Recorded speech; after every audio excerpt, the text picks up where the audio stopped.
Mari bergerak, lekas bergerak, dan selalu menggerakkan. Mari bergerak, lekas bergerak, dan selalu menggerakkan. Mari bergerak, bersama guru penggerak, menebar manfaat bagi pendidikan merdeka. Lekas bergerak dalam pendidikan penggerak, ciptakan generasi unggul penopang bangsa. Mari bergerak. Warahmatullahi wabarakatuh. Salam dan bahagia Bapak Ibu guru hebat. Perkenalkan, saya Siti Mukhalifatul Umroh, CGP angkatan 11 dari SMK Nurul Hikmah Bangsri, Kabupaten Jepara tahun 2024. Kali ini saya akan melakukan tugas demonstrasi kontekstual, yaitu melakukan kegiatan wawancara dengan kepala sekolah yang saat ini bersama saya adalah kepala sekolah dari MTS Nurul Hikmah Bangsri yang bernama Bapak Muhammad Misbah. Selamat pagi Pak Misbah. Langsung saja ya Bapak, jadi Boleh. memang tugas kali ini saya sebagai CGP adalah demonstrasi kontekstual, yaitu suatu kegiatan untuk benar-benar mengaplikasikan apa yang sudah saya pelajari di modul 3.1 ini, yaitu tentang pengambilan keputusan berbasis nilai-nilai universal sebagai seorang pemimpin. Nanti ada beberapa pertanyaan yang saya akan ajukan kepada Pak Misbah. Siap, Bisa ya Pak? bisa. Oke. Yang pertama Pak Misbah, selama ini bagaimana Anda dapat mengidentifikasi kasus-kasus yang merupakan dilema etika atau rujukan moral? Baik, terima kasih. Perlu kami sampaikan bahwa terkait dengan dilema etika dan rujukan moral ini adalah merupakan sebuah sesuatu yang mungkin agak sulit untuk kita bisa atasi, tetapi bagaimana saya mengidentifikasi kasus-kasus ini dilema etika atau moral adalah berdasarkan tupoksi atau berdasarkan aturan-aturan yang ada. Apakah ini aturan atau tata tertib yang ada ini berupa masalah dilema etika atau masalah rujukan moral, ini berdasarkan tata tertib yang kita gunakan. Ini yang adalah untuk mengidentifikasi apakah ini berupa dilema etika atau rujukan moral. Kira-kira begitu. Oke, baiklah. Langsung saja ya Pak Misbah. Yang kedua, selama ini bagaimana Anda menjalankan pengambilan keputusan di sekolah Anda, terutama untuk kasus-kasus di mana ada dua kepentingan yang sama-sama benar atau sama-sama mengandung nilai kebajikan? Baik, begini. Jadi di dalam sebuah kasus yang ada, barangkali ini adalah sebuah kepentingan yang sama-sama benar, iya. Tetapi kami menentukan kepentingan-kepentingan yang lebih benar. Jadi kata-kata yang lebih benar. Kata-kata sama-sama benar itu kita tentukan lagi mana yang lebih benar, sehingga itulah yang menjadi acuan kita. Yang lebih benar itu kita berdasarkan satu tata tertib, yang kedua berdasarkan etika, yang ketiga berdasarkan hukum yang berlaku, wabil khusus nanti karena kita berbasis Islam maka berdasarkan hukum Islam. Kira-kira seperti itu. Berarti dalam menjalankan pengambilan keputusan untuk kasus-kasus ini dengan berdasarkan tata tertib, kemudian etika, hukum yang berlaku. Kalau untuk agama Islam berarti sesuai hukum Islam ya Pak ya. Ya, begitu. Yang ketiga Pak Misbah, langkah atau prosedur seperti apa yang biasa Pak Misbah lakukan selama ini? Prosedur-prosedur yang kita lakukan dalam menangani permasalahan etika atau rujukan moral, ini kita menjalankan pendekatan-pendekatan secara individu. Kita dalami apa yang menjadi persoalan-persoalan dari personal tersebut. Barangkali dia mempunyai sebuah tujuan-tujuan tertentu, kita dalami, kemudian kita identifikasi apa permasalahannya.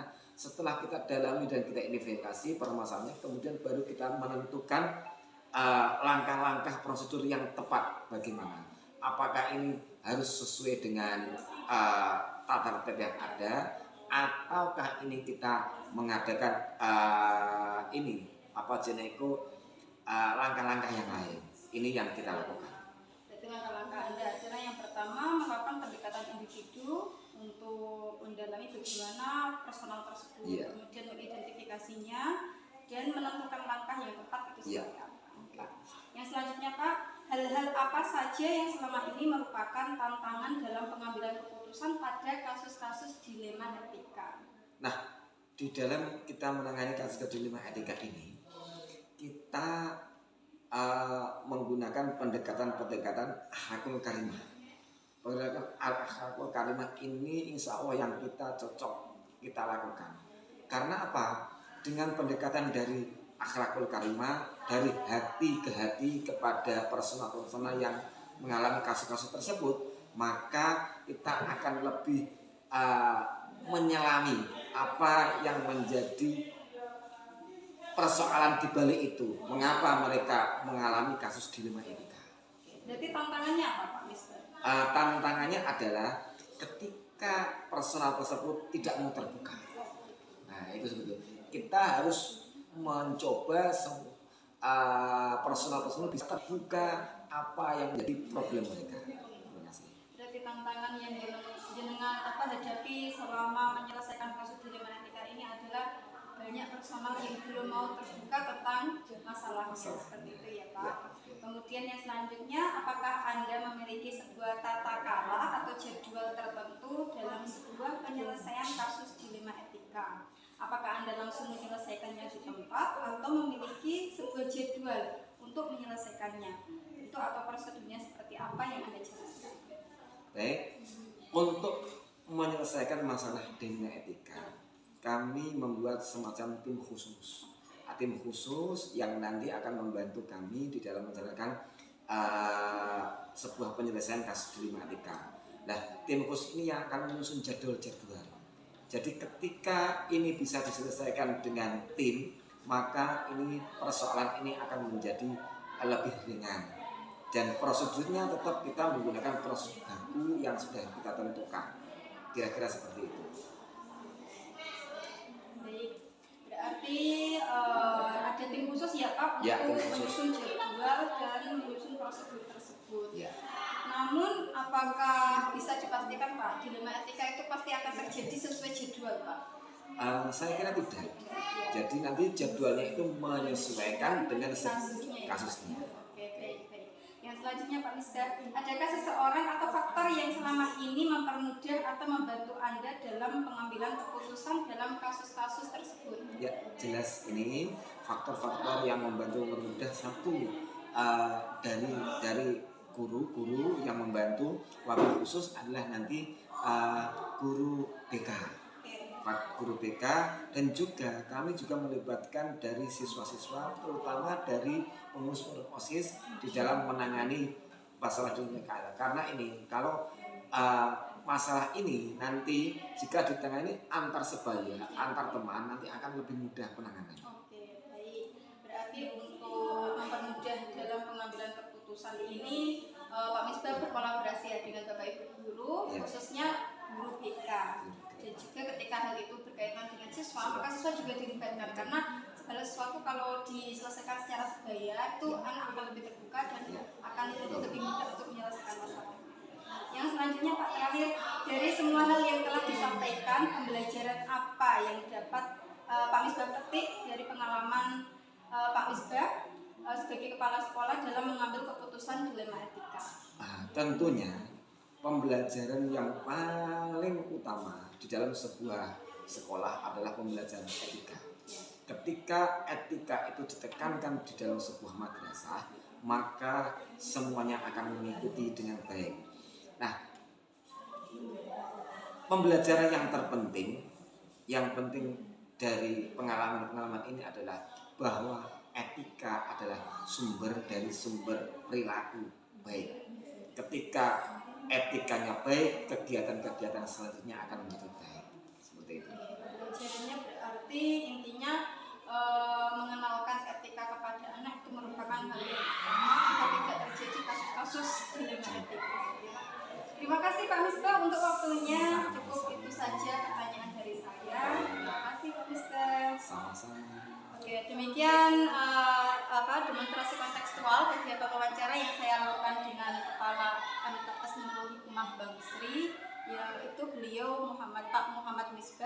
Oke, terima kasih. Gerakan, mari bergerak, lekas bergerak, dan selalu. Baik, Bapak Ibu guru hebat, lanjut untuk tugas demonstrasi kontekstual, yaitu kegiatan wawancara dengan kepala sekolah.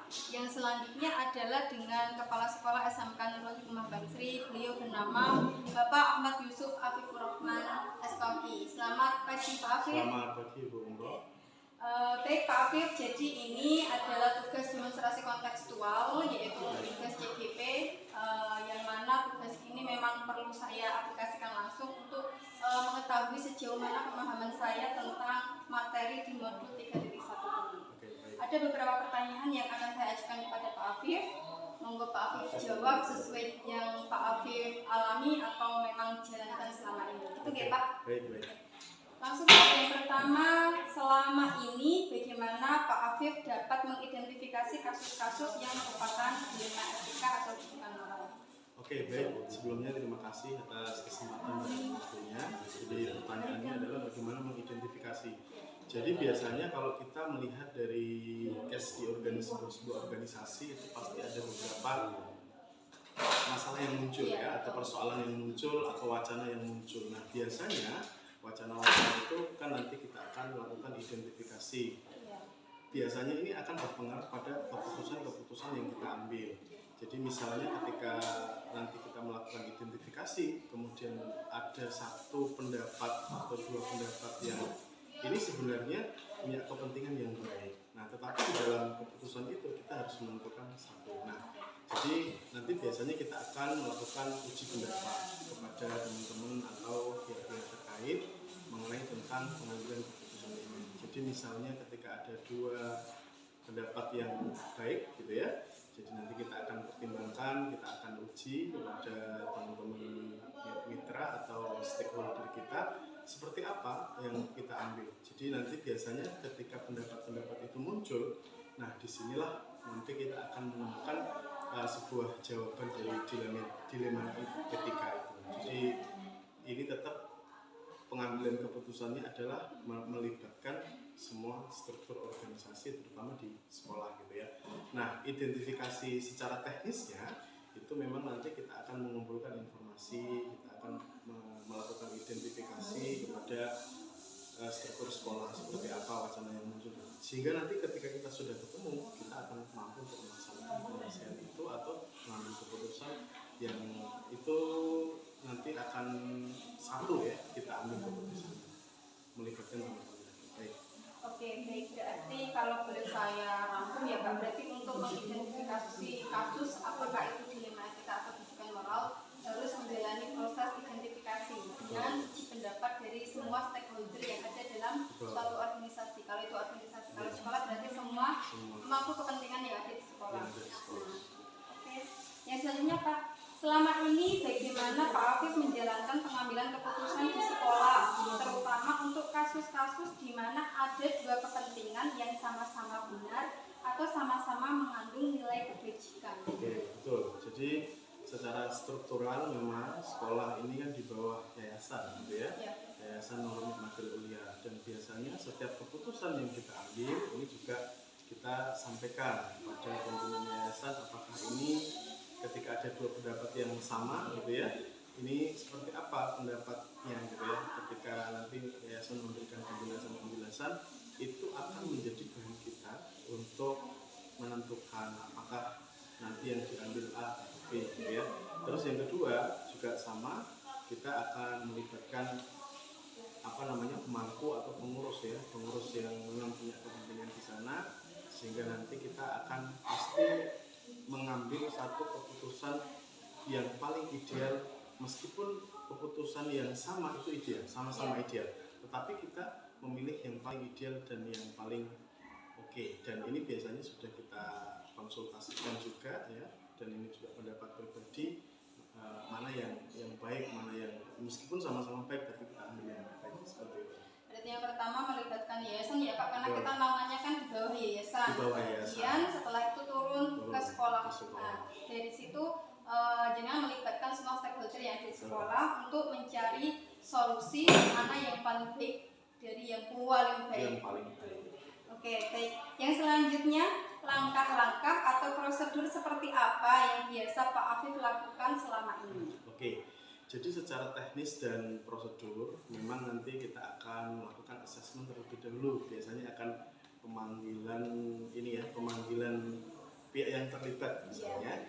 Itu nanti kita akan panggil, kita minta keterangan seperti apa dan bagaimana. Nanti kita akan notulensi sehingga itu akan menjadi rangkuman kita. Itu secara teknis awal. Jadi ketika nanti satu sudah, nanti informan yang kedua juga biasanya kita minta keterangan seperti apa, informan ketiga seperti apa, dan dari pengumpulan informasi kita sebenarnya sudah menemukan satu informasi yang lengkap. Nah, setelah nanti informasi itu lengkap, nanti keputusan atau kesimpulan dari informan-informan itu akan kita konfirmasi kembali kepada teman-teman gitu ya.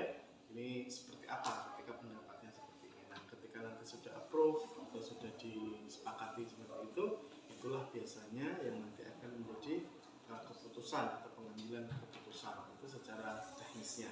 Tetapi ketika nanti dalam uji pendapat itu biasanya terjadi banyak pendapat dan tidak menemukan kesimpulan, nanti kita akan mengambil satu keputusan hak memang kepala sekolah untuk menentukan ini adalah yang terbaik dan itu diikuti ke bawah.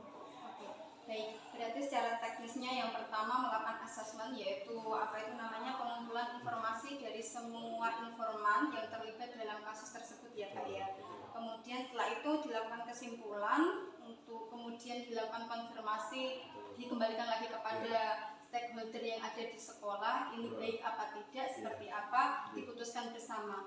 Namun ketika hal itu tidak menemukan titik temu lagi, maka langsung diputuskan memang dari kepala sekolah sendiri. Oke, baik Pak. Yang selanjutnya Pak, hal apa saja yang selama ini Pak Afif anggap efektif dalam pengambilan keputusan pada kasus-kasus dilema etika? Oke, jadi yang paling efektif, yang pertama memang kita komunikatif ya. Komunikatif ini menjadi satu kunci. Yang kedua adalah bagaimana kita juga menghargai pendapat yang ada di bawah atau dari teman-teman semua ketika itu disampaikan.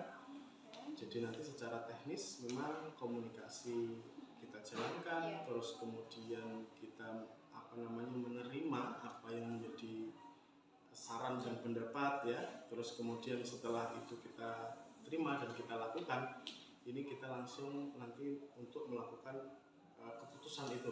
Jadi ini saya kira nanti efektif. Jadi istilahnya itu adalah dari mereka kita akan kembalikan juga, dan ini sesuai dengan harapan yang disampaikan misalnya. Dan nanti ketika ada improvement dari kepala sekolah ataupun dari yayasan, itu juga nanti kita akan sampaikan. Yang paling penting adalah dalam proses efektivitas itu, dalam penyelesaiannya memang ya komunikasi, akselerasi, ya percepatan itu juga harus kita lakukan sehingga bisa segera tertangani. Baik, berarti komunikatif itu hal yang paling efektif menurut Pak Afif. Kemudian menghargai semua pendapat yang ada, dan yang terakhir adalah dari pendapat semua yang ada diambil satu keputusan berdasarkan kesepakatan bersama. Seperti itu ya Pak ya.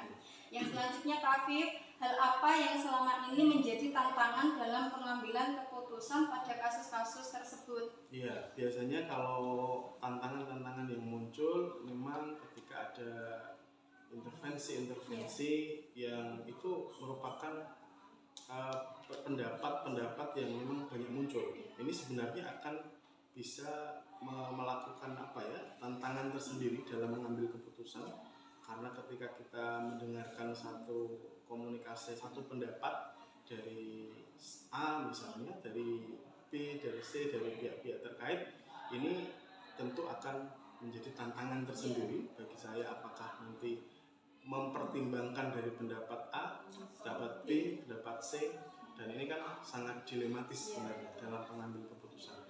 Nah, di posisi itulah yang akhirnya dalam proses pengambil keputusan itu menjadi tantangan tersendiri. Oke, berarti tantangan terberatnya adalah bagaimana kita mengintervensi semua pihak yang terlibat dalam kasus tersebut ya Pak ya. Yang selanjutnya Pak Afif, apakah Anda memiliki sebuah tata cara atau jadwal tertentu dalam sebuah penyelesaian kasus dilema etika. Oke, betul. Jadi ini kan kita bicara soal schedule. Jadi biasanya schedule ini akan muncul ketika memang case ini menjadi wacana harus diselesaikan, gitu ya. Nah, timingnya atau tata waktu tadi itu nanti biasanya akan kita buat bertahap ya. Jadi tahapan pertama yang seperti tadi kita sampaikan, kita akan lakukan assessment tata ini, terus kemudian yang kedua nanti kita akan konfirmasi. Jadi tetap ada penjadwalan sampai nanti kasus-kasus yang muncul ini bisa kita selesaikan dan sampai final pada keputusan. Jadi intinya adalah penjadwalan itu juga kita rencanakan berdasarkan kasus yang muncul gitu. Oke, berarti adanya jadwal itu setelah adanya kasus ya Pak, bukan karena jadi buat kan? Iya, Ya, oke Pak. Yang selanjutnya, adakah seseorang atau faktor-faktor yang selama ini mempermudah atau membantu Anda dalam pengambilan keputusan dalam kasus-kasus tersebut? Oke, baik. Jadi ada beberapa memang yang akhirnya membantu dalam proses pengambilan keputusan ini. Misalnya kalau di struktur yayasan kita punya kita punya pembina ya, ketua yayasan, terus kemudian kita ada sekretaris yayasan, kita juga punya di kurikulum yang kaitannya dengan teknis bagaimana di sekolah itu berjalan dan sebagainya. Jadi memang pihak-pihak terkait ini akhirnya kita minta pendapat dan itu akan bisa memberikan pencerahan dalam proses pengambilan keputusan. Jadi itu juga sangat membantu bagi kami ketika ada satu keputusan harus diambil, ya ada beberapa pihak yang memang pendapatnya itu sangat kita butuhkan, ya pendapatnya itu kita tunggu, pendapatnya ini akan menjadi gambaran buat saya untuk mengambil sebuah keputusan sekolah. Oke, baik. Berarti intinya melibatkan semua struktur yang ada di sekolah, ya Pak. Baik itu pembina, yang itu sebagai kepala yayasan, kemudian ada sekretaris yayasan, kemudian kalau di sekolah sendiri berarti melibatkan wakil kepala, guru, dan semua staf yang ada di sekolah, seperti itu ya Pak. Yang selanjutnya, terakhir Pak ini, dari semua hal yang telah disampaikan tadi, apakah pembelajaran yang bisa Pak Afif petik dari pengalaman Pak Afif dalam mengambil keputusan tersebut? Oke, baik. Jadi dari semua pertanyaan yang muncul itu akhirnya kita mendapatkan satu nilai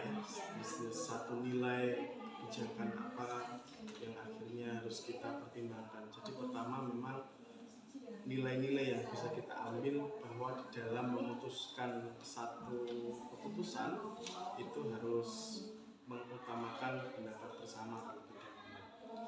Pelajaran yang kedua bahwa kita juga harus menghargai semua pendapat. Kalau dalam bahasa kerennya itu adalah humanis, artinya kita juga menghargai apa yang disampaikan oleh anggota, apa yang disampaikan oleh struktur sekolah, apa yang menjadi pendapat teman-teman, itu juga harus menggunakan humanis, bukan otoriter ya.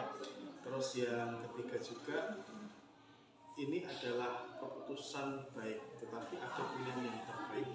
Jadi pelajaran yang bisa kita ambil bahwa sesuatu yang baik ketika ada yang lebih baik itu yang harus kita lakukan dalam semua hal yang baik. Terima kasih. Oke, baik Pak Afif. Berarti yang pertama pembelajarannya adalah utamakan pendapat bersama. Kemudian yang kedua menghargai orang lain atau lebih tepatnya humanis, memanusiakan manusia gitu ya Pak ya. Yang ketiga, semua keputusan itu baik, tapi ada yang paling baik. Nah, itu loh yang perlu kita sepakati bersama, itu adalah mencari keputusan yang terbaik yang seperti apa. Oke, baik Pak Afif, terima kasih untuk waktunya, sudah meluangkan waktu untuk bersedia saya wawancarai untuk kegiatan atau tugas saya dalam tugas demonstrasi kontekstual tadi ini. Mohon Pak, terima kasih. Oke, baik teman-teman, Bapak Ibu guru hebat semuanya, demikian kegiatan wawancara yang sudah saya lakukan. Yang pertama tadi dengan Bapak Muhammad Misbah selaku Kepala MTS Nurul Hikmah Bangsri, dan yang kedua dengan Bapak Afif, yaitu Bapak Ahmad Yusuf Afifur Rahman selaku Kepala SMK Nurul Hikmah Bangsri. Terima kasih dari saya. Saya akhiri, wassalamualaikum warahmatullahi wabarakatuh. Semangat! Lekas bergerak dan selalu menggerakkan.